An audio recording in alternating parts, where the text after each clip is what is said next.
Les invito, hermanos, a que busquen en el libro de Oseas. En el libro de Oseas, en el Antiguo Testamento.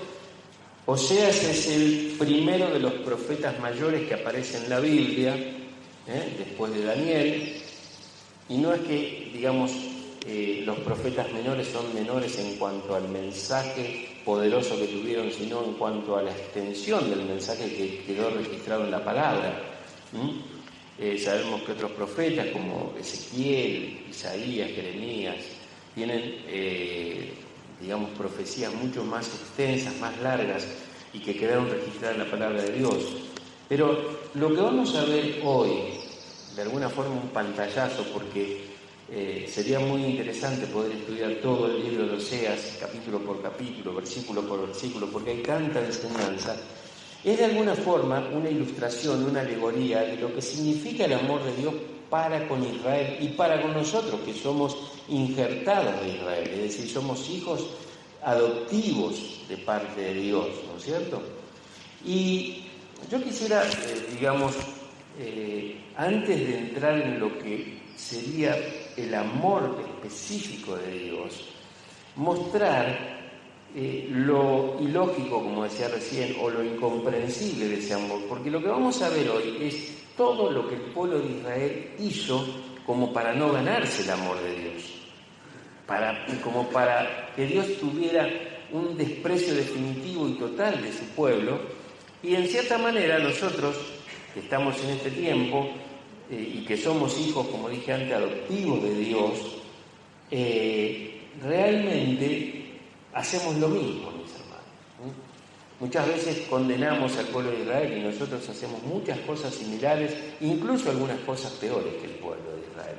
Pero en esta mañana yo quisiera que veamos un poco esto. Yo, para ponerlos un poco en contexto, ¿no? El libro de Oseas se escribió más o menos unos 750 años antes de la aparición del Señor Jesucristo, ¿no? Y, digamos, el ministerio de Oseas abarcó unos 30, 40 años más o menos, y él en ese momento, si ustedes van al versículo 1 del capítulo 1 de Oseas, dice: palabra de Jehová que vino a Oseas, hijo de Beeri, en días de Usías, Jotam, Acaz y Ezequías, reyes de Judá, y en días de Jeroboam, hijo de Joás, rey de Israel. Ustedes saben, mis hermanos, que, digamos, unos 250 años después que terminó el reinado de David, que fue el más extenso dentro de los reyes de Judá y fue, digamos, un reino bendecido por Dios, a pesar de todas las equivocaciones que tuvo David, unos 250 años después de David, el reino se divide, hay un enfrentamiento civil y se dividen las tribus. 10 quedan en el norte y nosotros las conocemos como Israel, cuya capital era Samaria, y quedan 2 tribus en el sur, que son Judá, la tribu de Judá, ¿no? Que incluye Judá y Benjamín, que allí estaba la capital, que era Jerusalén, ¿no? Nosotros sabemos que esto produjo una división y, por supuesto, no solamente hubo una división de las tribus en que quedaran una parte al norte, otra parte al sur, sino que, digamos, sobre todo Israel, es decir, la parte norte, y era el grueso de la nación, porque recordemos que eran 10 tribus, sobre todo Israel tuvo reyes muy paganos, a pesar de que conocían, digamos, de antemano la ley de Dios, la ley que había establecido Moisés, y ellos eran reyes que se alejaron tremendamente de Dios. Y es más, como la capital estaba en Jerusalén, en el sur, y obviamente el rey de Israel, que era en este caso, en este tiempo, Jeroboam, que nos dice acá la palabra de Dios, no quería que desde el norte fueran al sur, a Jerusalén, a adorar a Dios, estableció su propio culto en el norte, puso sus propios sacerdotes, es decir, hizo un montón de cosas que espiritualmente llevaron a Israel a la decadencia espiritual y moral, terrible, terrible. Ese es el tiempo en donde Oseas escribe esta profecía guiada por nuestro Dios. Y es importante ver que la primera palabra de Dios para Oseas es algo para su propia vida. Fíjense que dice el principio, versículo 2 del capítulo 1, el principio de la palabra de Jehová por medio de Oseas, dijo Jehová a Oseas: ve, tómate una mujer fornicaria e hijos de fornicación, porque la tierra fornica apartándose de Jehová. Es una palabra personal para Oseas. Oseas hubiera querido que Dios le dé una palabra que fuera para otros. Pero habitualmente es así, hermanos. Dios siempre nos habla a nosotros, nos tiene que hablar a nosotros. A veces pensamos, qué lástima que esta palabra no la escuchó tal hermano que hoy no vino. ¿No es cierto? Porque uno piensa que la palabra tiene que ser específicamente para alguien especial y uno dice, esta palabra... No. Siempre debemos pensar que cada palabra que Dios nos da es para nosotros primero. Por supuesto que hay veces en donde Dios tiene una palabra específica para ciertas circunstancias o ciertas situaciones, y hay hermanos que quizás están en esas situaciones que deberían escuchar y atender la palabra de Dios. Pero la palabra siempre es para todos, siempre es para mí primero. Y es interesante la historia que nosotros vemos en el libro de Oseas, que la sintetizo de esta forma. Dios habla a Oseas y le dice, buscate una mujer fornicaria, es decir, una mujer adúltera. No voy a entrar en los detalles teológicos, hay varias posiciones, sobre todo hay dos muy fuertes, que dicen que, por ejemplo, Gomer, que fue la esposa que tomó Oseas, él se casó siendo ella todavía no adúltera, es decir, que se convirtió en adúltera después que se casó con Oseas. Y la otra posición es que no, que realmente Dios le dijo, sí, buscate una mujer prostituta, una mujer que te engañe, yo quiero que te cases con esa mujer y que tengas hijos, como dice acá, de fornicación, porque, digamos, era una mujer promiscua, una mujer que, digamos, cometía adulterio en una forma habitual. Entonces, es una palabra difícil para Oseas. A veces uno dice, es como si nosotros dijéramos ahora que Dios le hablara a un pastor y le dijera, mira, casate con una mujer prostituta, ¿no es cierto? Sería algo difícil, ¿no es cierto? Bueno, en este caso era un profeta, era un hombre de Dios. Sin embargo, ese es el mensaje que recibe de parte de Dios. ¿Y por qué todo esto, mis hermanos? Porque Dios quiere mostrar a través de esta circunstancia, de este mandato que Dios le da a Oseas, lo que Dios siente cuando su pueblo le es infiel. ¿Por qué? Porque en realidad lo que, digamos, va a vivir Oseas es como cualquier situación de un acto de infidelidad, lo que sufre el marido, lo que sufre la esposa cuando el cónyuge comete este tipo de acciones. Y Dios de alguna forma quiere mostrarle a través de esta alegoría o ilustración, o como podamos llamarlo, lo que Dios realmente, podríamos decir así, experimenta, si se puede decir esa palabra, cuando su pueblo le es infiel. Pero a pesar de eso, nosotros vamos a ver que el amor de Dios es mayor todavía que, digamos, podríamos decir así, todo aquello que lo afecta por la infidelidad del pueblo, ¿no es cierto? Es interesante que en el Antiguo Testamento, por ejemplo, el término fornicación, que se escribe Zanah, Z-A-N-A-H, envolvía la idea de deslealtad y promiscuidad, y en ese caso en el Antiguo Testamento se aplicaba en especial a la práctica de la idolatría. Es decir, hay mucha relación entre lo que significa digamos, la fornicación, el adulterio con la idolatría. Entonces, nosotros lo que podemos deducir de todo esto es que Dios quiere mostrarle al pueblo que a través de su idolatría ellos estaban prefiriendo otros dioses que a Él. Ahora, yo quisiera que vayamos viendo algunos textos en los distintos capítulos porque ya les dije, sería bueno que algún día podamos estudiar todo el libro de Oseas completo y digamos, desmenuzando toda la palabra. Pero, por ejemplo, fíjense, vamos al capítulo 4 de Oseas, y nosotros vamos a ver cómo ellos desecharon ser transformados. Es decir, el pueblo de Israel no quería ser transformado por la presencia y el conocimiento del Señor. Fíjense lo que dice desde el versículo 1 y 2, ¿no? Oseas 4. Oíd palabra de Jehová, hijos de Israel, porque Jehová contiende con los moradores de la tierra, porque no hay verdad, ni misericordia, ni conocimiento de Dios en la tierra. Perjurar, mentir, matar, hurtar y adulterar prevalecen, y homicidio se sucede. Esto parece que estuviera escrito por la Capital o por Rosario 3, ¿no es cierto? Porque parece que estuviéramos, digamos, lo que está diciendo acá es algo que hoy se está viviendo, ¿no es cierto? Cuando dice homicidio tras homicidio se sucede.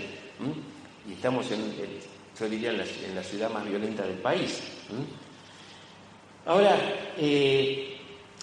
fíjense que Dios dice acá, no hay misericordia, no hay verdad, se mata, se roba, se comete adulterio cada vez más. ¿Y esto por qué, mis hermanos? Porque no hay conocimiento de Dios, no hay conocimiento de Dios, dice el versículo 1. Pero el versículo 6, fíjense que agrega un condimento más a esta palabra. Oseas 4:6 dice, mi pueblo fue destruido porque le faltó conocimiento. Por cuanto desechaste el conocimiento, yo te echaré del sacerdocio. Porque olvidaste la ley de tu Dios, también yo me olvidaré de tus hijos. Qué importante es pensar en esto. Porque uno dice, bueno, sí, en el mundo no hay misericordia, no hay... se miente, se mata, pero acá Dios agrega que el pueblo también estaba cayendo en esos mismos pecados, en esa misma desviación, y lo enfatiza Dios que todo eso era por falta del conocimiento de Él. Y no se refiere a información, mis hermanos. Hoy vivimos en el siglo XXI donde lo que sobra es información, de todo tipo. Y uno puede entrar a YouTube y encontrar predicaciones de todo tipo, por cualquier tipo de predicador, y uno tiene la información ahí. Pero no se trata de eso lo que Dios está diciendo, se está refiriendo al hecho de ese conocimiento que transforma, ese conocimiento que convierte, que cambia el pensamiento, que cambia el corazón, que cambia el estilo de vida. Es ese tipo de conocimiento que Dios dice que está faltando. No es información. Falta el conocimiento de un Dios personal. Eso es lo que está faltando.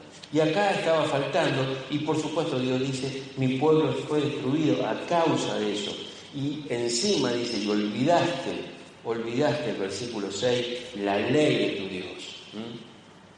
Mis hermanos, esto es muy importante, porque saben, yo lo puse ayer o antes de ayer, creo en el grupo de la iglesia, pero nosotros estamos muy ocupados y preocupados por todo lo que está pasando en nuestro país y con todo este tema de la pandemia y demás. Pero yo quisiera saber cuántos de nosotros abrimos la palabra de Dios cada día y la leemos y la estudiamos y nos llenamos de ella. Porque sí nos llenamos de otras cosas, pero ¿de cuánto nos llenamos de la ley de Dios? ¿Cuánto aprendemos de ella? ¿Cuánto nos fortalecemos en ella? Acá dice que la destrucción vino por la falta de conocimiento, es decir, esa comunión personal con Dios y con los hermanos, sino también porque se olvidaron de la ley de Dios, se olvidaron de la palabra de Dios. La palabra de Dios parece que fuera solamente para usar algunos textos de adorno y para decir qué lindo, ¿no es cierto? La palabra de Dios es tan grande y tan inmensa, hermanos, que no nos alcanza la vida para aprenderla, para profundizarla. A veces podemos estar, si nosotros nos ponemos semanas con un solo texto, semanas, de todo lo que trae, de todo lo que tiene. Entonces, nosotros vemos que allí ellos habían fallado porque realmente no tenían conocimiento de Dios, no buscaban a Dios, no querían conocer su palabra y por supuesto mucho menos aplicarla a su vida. Ahora, veamos algunas cosas que este pueblo hizo que verdaderamente Dios tiene que llamarlo un pueblo fornicario, un pueblo adúltero, un pueblo infiel. Y esto nos va a dar un poco la perspectiva de las cosas que ellos hacían y que nosotros también hacemos, y por lo cual nosotros no merecemos el amor de Dios tan profundo, tan infinito, eterno, como dijimos, inalterable. Y el domingo próximo, si Dios quiere, vamos a estudiar el capítulo 11 de Oseas, donde está allí el amor de una manera tremenda de parte de Dios. Pero fijémonos algunas cosas por las cuales este pueblo adulteró. Oseas capítulo 4 y versículo 12. Dice: mi pueblo a su ídolo de madera pregunta y el leño le responde, porque espíritu de fornicaciones lo hizo errar y dejaron a su Dios para fornicar. Qué importante es que acá dice que mi pueblo a su ídolo de madera pregunta y el leño le responde. Por supuesto, nosotros si vamos al mundo no evangélico, no cristiano, nosotros vemos que esto en la iglesia oficial, sabemos que hay una proliferación de ídolos, de santos, de estatuas, de yesos, en los cuales la gente cree que ese es Dios, ¿no es cierto? Y en muchos casos dicen, sí, Dios me responde. Hasta algunos dicen, mira, yo le vi que le cayó una lágrima a la Virgen del tal, ¿no? O tenía sangre. Y dice acá Dios, porque espíritu de fornicaciones, de idolatría, que se acuerdan que dijimos recién que, entre otras cosas, estaba muy ligado a la idolatría, a la palabra fornicación, lo hizo errar. Cuando nosotros dejamos al Dios verdadero, como dice acá, dejaron a su Dios para cometer idolatría, podemos ser engañados y hasta nuestros ídolos nos pueden hablar. Pero qué bueno que, por ejemplo, el Salmo 115 dice, no a Jehová, no a nosotros, solo a tu nombre gloria. Y dice allí la palabra de Dios, nuestro Dios está en los cielos, todo lo que quiso ha hecho. Los ídolos de ellos son plata y oro, obra de manos de hombre, tienen boca mas no hablan, tienen ojos mas no ven, tienen orejas mas no oyen. Qué bueno es pensar que el Dios verdadero es un Dios real, un Dios personal, y que no podemos dejarnos llevar por distintos tipos de ídolos. Ojo, nosotros a lo mejor pensamos en los ídolos, como yo dije recién, en algunas estatuas colgadas en algunas iglesias, o algo que uno pueda tener en la casa, pero hay un montón de ídolos, hermanos. Muchos están, digamos, enganchados por ciertos hábitos pecaminosos y se convierten en ídolos. Y pueden ser de todo tipo, incluso algunos no mal vistos. Por ejemplo, comer de más, excedernos, o tomar de más. Y a veces uno dice, no, bueno, pero yo no soy alcohólico, ni tampoco soy un gula, ¿no es cierto? Pero no, pueden convertirse en ídolos. Y así podemos ir a ídolos más graves todavía, en cuanto a las consecuencias que nos pueden traer. Pero dice acá que dejaron a Dios para fornicar, para estar haciendo cosas de adulterio espiritual que Dios no quiere. Fíjense que en el capítulo 7 de Oseas y versículo 8 dice este texto que es bastante conocido. Efraín se ha mezclado con los demás pueblos. Efraín fue torta no volteada. Si nosotros lo leemos en la Nueva Versión Internacional se puede entender mejor. Efraín se mezcla con las naciones, parece una torta cocida de un solo lado. Y esta ilustración, hermanos, que está poniendo acá Dios a través del profeta, da a entender que el pueblo era fiel un poco, de un lado, una parte, pero no de la forma en que Dios esperaba. Un poco de fidelidad, sí, a Dios, un poco. de un solo lado. Está cocido de un solo lado, del otro lado está crudo. Y esto puede ilustrarse, por ejemplo, cuando un hijo o una hija de Dios busca a una persona inconversa para casarse. Entonces ahí Dios ya advierte por el apóstol Pablo de lo que significa el yugo desigual. Entonces, eso habla, cuando alguien hace esto, de que tienen poco su fe, de que no escucha a Dios, que Dios no es el Dios que realmente manifiesta conocer, y entonces se va tras un Dios ajeno, que lo desvía. Y estas son cosas importantes, hermano. Estoy poniendo un ejemplo como podríamos poner un montón de ejemplos. Pero es importante que Dios está diciendo, son un poco fieles. No son todos fieles. No buscan agradar. Un poco conmigo, un poco con el otro. Y nosotros tenemos que pensar que esto es una causa suficiente para que Dios no nos ame. Pero Dios nos sigue amando a pesar de esto. Por eso es la incomprensión del amor de Dios. Fíjense lo que dice Oseas 7:10. Y la soberbia de Israel testificará contra él en su cara, y no se volvieron a Jehová su Dios, ni lo buscaron con todo esto.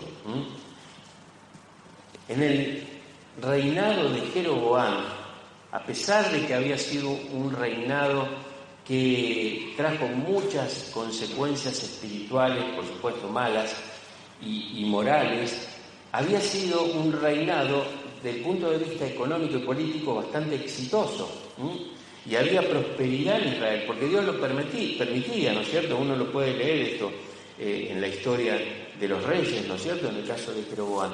Pero acá dice que la soberbia de Israel testificará en él en su cara, ¿no es cierto? Y es importante pensar esto. Muchas veces la prosperidad nos hace sentir seguros, independientes, y a raíz de eso no buscamos a Dios. O quizás buscamos la prosperidad para sentirnos seguros, en vez de buscar a Dios. Y esto, Dios dice acá, que esa soberbia, esa autosuficiencia, esa forma de sentirse tan seguro, iba a testificar contra él en su cara. Y dice, y no se volvieron al Señor, su Dios, ni lo buscaron con todo esto. Otro pasaje, capítulo 8, versículo 4. Fíjense que dice acá, interesante. Ellos establecieron reyes, pero no escogidos por mí. Constituyeron príncipes, mas yo no lo supe. De su plata y de su oro hicieron ídolos para sí, para ser ellos mismos destruidos. Es interesante que ellos dice acá que dejaron de buscar a Dios, establecieron sus propios reyes, pero no los que Dios quería para ellos. Y esto que dice aquí, hermanos, es que el pueblo no tuvo a Dios en cuenta para elegir sus gobernantes. No lo tuvo en cuenta para el uso del dinero, sino que lo usaron para cosas de ídolos, cosas que terminaron destruyéndolos a ellos mismos. Y esto es importante, hermanos. Yo pensaba y leía, y con esto no hago ningún juicio de valor sobre nadie, hermanos. Y no quiero decir con esto que tengo la verdad absoluta. Pero veía algunos estados de personas que ponen, a lo mejor, ayer vi uno, no me acuerdo ni quién era, tengo más de 1000 contactos en WhatsApp, y veía que había un mate Stanley, puede ser la marca Stanley, que viene el termo, el mate. Yo el otro día, no sé si fue Viviana que me dijo, un mate de eso está arriba de los 10.000 pesos, ¿no es cierto? Un mate de eso. Y hay mucha gente que le gusta mostrar que tiene un mate Stanley o que tiene cierta vestimenta de tal marca, y no ofrenda, mis hermanos. Y no ofrenda. No le da nada a Dios, le da sobras. Y acá dice este pasaje Versículo 4, ellos establecieron reyes, pero no escogidos por mí, constituyeron príncipes, mas no los supe yo. De su plata y de su oro hicieron ídolos para sí, para ellos mismos ser destruidos. Hermanos, Dios está diciendo, yo te prospero, pero vos usás eso para otros dioses. Usás eso para otros dioses. Y es importante pensar en esto, porque son las causas por las cuales el pueblo demostraba que no conocía a Dios. Dios tenía que estar primero que todo en ellos, y sin embargo ellos tenían otros dioses. Es tremendo esto. Versículo 14 de Oseas 8. Olvidó, pues, Israel a su hacedor y edificó templos, y Judá multiplicó ciudades fortificadas, mas yo meteré fuego en sus ciudades, el cual consumirá sus palacios. Es tremendo que dice acá, Israel olvidó a su hacedor. Olvidó a su hacedor. Y edificó templos a otros dioses. Y nosotros hacemos templos de otros dioses también. Y vamos y adoramos. Una vez escribí un artículo, hace varios años, que lo titulé Un templo llamado estadio, un Dios llamado fútbol. Y yo ponía ahí en ese artículo cómo la gente, muchas de ellas critican y digamos, acusan a muchos cristianos de diezmar, de llevar su dinero a la iglesia, a Dios, cuando ellos diezman en entradas, en asociaciones, en camisetas, en un montón de merchandising, y todo eso lo dan a un Dios falso como es el fútbol, y van a un estadio que es el templo donde ahí se adora al fútbol. Y nosotros pensamos que a veces eso no tiene nada de malo, ¿no es cierto? Y ojo que a mí el fútbol me gusta muchísimo. Pero un día entendí que eso para muchos se ha convertido en un Dios. De hecho, yo recuerdo un pastor que tuve hace muchos años, y recuerdo que él, digamos, cuando se convirtió y después fue llamado al ministerio, estoy hablando de muchos años atrás, él era un fanático del fútbol y no se perdía un partido, todos los domingos iba a la cancha, y él tuvo que decidir, porque justamente el domingo tenía que él estar en la iglesia, predicando, enseñando. Y tuvo que renunciar a todo eso, y renunció, porque él sabía que lo tenía atrapado eso, y los domingos era, si se jugaba de local estaba en la cancha, y si se jugaba de visitante estaba prendido a la radio, o se iba incluso, si no era muy lejos, a la cancha del visitante. ¿Y cómo podemos a veces caer en dioses que realmente nos pueden seducir y atrapar, y dejar al Dios verdadero? Se olvidaron de su hacedor, dice acá la palabra. Se olvidaron de su hacedor.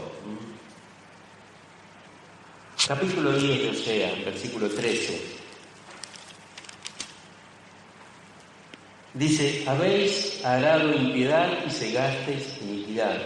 Comeréis fruto de mentira, porque confiaste en tu camino y en la multitud de tus valientes. Confiaste en tu camino, dice acá. Dios tiene que decir todas estas cosas de su pueblo, mis hermanos. Acá dice que ellos confiaron en su propio camino, en lo que ellos hacían, en lo que ellos decidían.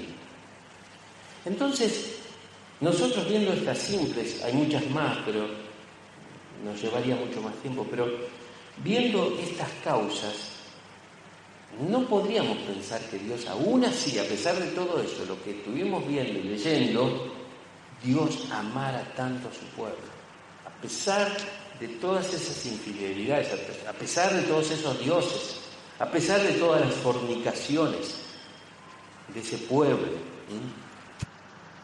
Y si bien el capítulo 2, por ejemplo, casi todo el capítulo 2, hay un llamado al arrepentimiento, Y obviamente Dios no va a evitar las consecuencias de nuestros errores. Nuestras consecuencias vendrán si nosotros desobedecemos lo que Dios nos enseña. Pero aún así Dios nos sigue amando. Aún así, con el desprecio por Dios, Él manifiesta su incomprensible y merecido amor. Yo quisiera terminar con algunos textos para que nosotros veamos cómo es el impresionante amor de Dios. Oseas 2:14 dice así la palabra de Dios: pero he aquí, yo la traeré y la llevaré al desierto y hablaré a su corazón. Qué pasaje más tierno, ¿no es cierto? Dice acá que Dios nos va a traer y nos va a llevar al desierto a solas para hablarnos a nuestro corazón. A pesar de toda esa rebeldía, a pesar de todo ese, podríamos decir así, voluntario accionar nuestro de resistirnos a Dios, de rechazar a Dios. Dice, he aquí, yo la atraeré. Dios sigue teniendo cuerdas de amor para atraernos y para realmente llevarnos a mostrar lo que Él es, mis hermanos. Nosotros tenemos siempre la idea de lo que Dios da o lo que Dios hace y nos olvidamos de lo que Dios es. Porque esto que estamos viendo es uno de los atributos de Dios, el amor, ese amor incomprensible. Versículo 19 del capítulo 2 dice, y te desposaré conmigo para siempre, te desposaré conmigo en justicia, juicio, benignidad y misericordia. Acá Dios se muestra como el esposo que es. El esposo que ha sido engañado por otros ídolos, que ese pueblo y nosotros también nos hemos ido con esos ídolos y hemos dejado a nuestro esposo, nuestro Dios, y realmente lo hemos engañado. Sin embargo, dice acá este versículo que Él nos va a desposar para siempre, para siempre. Es decir, normalmente hoy, cuando ocurre en la vida de los seres humanos situaciones de este tipo, en el plano temporal, en el plano humano, muchas veces estas situaciones de adulterio terminan en divorcio. Cuando no hay adulterio, imagínense, cuando hay adulterio, muchas de estas relaciones terminan en divorcio. Sin embargo, Dios dice acá que se va a casar con nosotros para siempre, para siempre. Es decir, Dios no nos va a dejar, Dios no nos va a abandonar, por lo mismo que dijimos el domingo pasado, porque Dios es un Dios que tiene un amor eterno, infinito, inalterable, soberano. No cambia, Dios no cambia, y nos sigue amando, algo que no podemos expresarlo, lo que eso significa. Versículo 23 del capítulo 2, y la sembraré para mí en la tierra y tendré misericordia de Lo Ruama, y diré a Lo Ami, tú eres pueblo mío, y él dirá, Dios mío. Estas dos personas que figuran acá, Lo Ruama y Lo Ami, eran una de las hijas y uno de los hijos de Oseas, concebidos por Gomer en adulterio, es decir, eran hijos de fornicación. Y entonces, por ejemplo, Lo Ruama quiere decir no compadecida, no voy a tener misericordia de ella. Y el otro, el muchacho que se llama Lo Ami, Dios dijo, eso significa no eres pueblo mío, no eres mi hijo. ¿Por qué? Porque era un hijo de fornicación. Seguramente podía ser de cualquier otro, si era una mujer adúltera. Sin embargo, Él dice acá en este texto, tendré misericordia de aquella que no iba a tener misericordia, que era Lo Ruama. Y diré a Lo Ami, que era el muchacho, tú eres pueblo mío. Aquel que no iba a ser su pueblo, aquel que no iba a ser su hijo, dirá, eres mío. Pueblo mío eres. Qué tremendo esto, ¿no? Dios en su misericordia y en su amor hace entender al pueblo de Israel a través de esta profecía de Oseas, a través de esto que enseña Oseas, cómo es el amor de Dios con respecto a ese pueblo infiel, adúltero, malo, que rechaza a Dios. Y termino con un versículo. que ya lo veremos un poco el domingo que viene, pero yo quisiera terminar con Oseas, capítulo 11 y versículo 8. Dice Dios allí: ¿cómo podré abandonarte, oh Efraín? ¿Te entregaré yo, Israel? ¿Cómo podré yo hacerte como Adma o ponerte como Seboín? Mi corazón se conmueve dentro de mí, se inflama toda mi compasión. Estas son palabras de Dios, tremendas, poderosas. Adma y Seboín eran dos ciudades cercanas a Sodoma y Gomorra que fueron destruidas, como Sodoma y Gomorra, fueron destruidas. Y acá él dice: ¿cómo podré yo hacerte como esas ciudades que destruí? ¿Cómo podré abandonarte? Dice acá. Yo te entregaré, Israel. Y dice después, en una tremenda frase: mi corazón se conmueve dentro de mí, se inflama toda mi compasión. Así es el amor de Dios. No lo podemos entender, no lo podemos entender. Dios, a pesar de que somos pecadores y a pesar de que volvemos a caer en los mismos pecados, a pesar de que, somos intolerantes entre nosotros, somos impacientes, nos enojamos fácilmente por cualquier cosa que hacemos, y ni hablar que a veces nos podemos enojar hasta con Dios, Dios, a pesar de todo eso, dice acá: mi corazón se conmueve dentro de mí, se inflama toda mi compasión. Así es Dios. Este Dios, por eso el mundo, como vimos hace un rato, el mundo que no conoce a Dios, no recibe la gracia que nosotros como hijos tenemos, de pensar, como dijo el Señor Jesucristo: yo no ruego por el mundo, ruego por aquellos que me has dado, tuyos son y me los diste. Yo ruego por ellos. Es decir, el Señor Jesucristo está rogando por cada uno de nosotros, cuidándonos, pidiendo que el Padre nos bendiga. Y no se está fijando en nuestros pecados. Por supuesto, como dije antes, nosotros no vamos a poder evitar las consecuencias de nuestros pecados, pero Dios nos ama a pesar de nuestros pecados, a pesar de nosotros mismos. Y como dije el domingo pasado, Dios lo único que quiere cuando nosotros pecamos contra Él es que confesemos nuestros pecados y se vuelve a restablecer la comunión. Dios no da tanta vuelta como nosotros, que a lo mejor podemos estar un día enojados, no le hablamos a este, no le hablamos a aquel, hasta que no se nos pasa. Sin embargo, a través de una oración sincera de confesarle al Señor: Señor, que te fallé otra vez, Dios dice: listo, te perdono, ya está, otra vez, estamos a cuenta, ya está. Así es Dios, así es el amor de Dios. Amén. Que el Señor nos bendiga.